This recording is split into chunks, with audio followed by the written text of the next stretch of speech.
इसमें अभी सारी तफ्तीश चल रही है। अब जो लोग अलग अलग प्रकार के पोस्ट करते हैं, उनमें से कुछ लोगों के पोस्ट में कुछ ऐसी चीज़ें भी दिखाई पड़ी है कि जो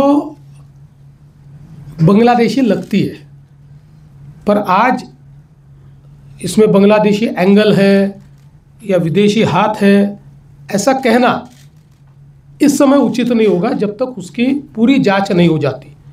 इसलिए मुझे लगता है कि अभी जहाँ तक मालेगांव का सवाल है तो वो तो दिख ही रहा है, क्योंकि जो पार्टियाँ मालेगांव की इनको मदद कर रही है, इन्होंने वहाँ पर जो ऑफिस खोला है, जो आरोपी है, तो वो कनेक्शन तो बिल्कुल दिखाई पड़ रहा है। देखिए, अभी इसके बारे में आधिकारिक रूप से डॉक्टर उसकी घोषणा करेंगे, उसके बाद ही उस पर बोलना ठीक हो। देखिए, महाराष्ट्र में हम लोग अपने तरीके से कार्रवाई करते हैं।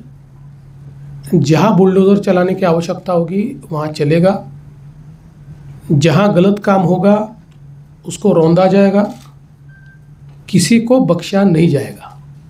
देखिए, अभी इसकी जांच होगी और मैंने जैसे बताया कि हमारे पास अवेलेबल जितने कड़े से कड़े कानून हैं, उन कानूनों के तहत हम लोग इसमें कार्रवाई करेंगे। देखिए, महिला कांस्टेबल के साथ अभद्र व्यवहार हुआ, मैंने सीपी साहब को ये पूछा है, ऐसी परिस्थिति नहीं है। हाँ, महिला कांस्टेबल पर पत्थर फेंके गए, उनको आहत करने का प्रयास हुआ है, लेकिन जिस प्रकार से मीडिया में बातें चली है, मैंने उसके बारे में पुलिस कमिश्नर से जानकारी ली और पुलिस कमिश्नर ने स्वयं उसकी जांच की है और उनका कहना यह है उस प्रकार का अभद्र व्यवहार नहीं हुआ है। हाँ, ज़रूर, और ये भी गलत ही है कि महिला कांस्टेबल को घेरकर उनके ऊपर पत्थर फेंकना, तो उसके ऊपर वैसी कार्रवाई होगी की आसपासनं टप्प्याटप्प्याने हे पूर्ण काढून टाकणार।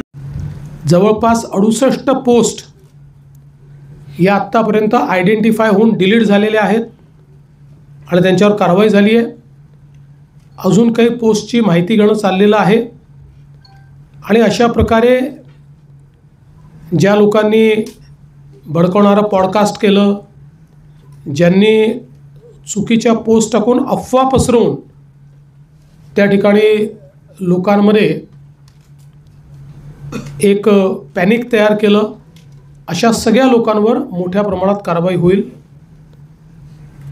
ज्या लोकांचं नुकसान झालेलं आहे, गाड्या फोडणं, काहींच्या पार्शली गाड्या फुटल्या आहेत, त्या सगळ्यांना पालकमंत्र्यांनी स्वतः लक्ष घातलेलं आहे। त्या सगळ्यांना नुकसान भरपाई येत्या 3 ते 4 दिवसात दिली जाईल। आणि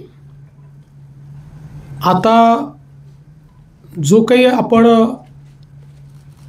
काही निर्बंध घातलेले आहेत, त्या निर्बंधांमुळे थोडं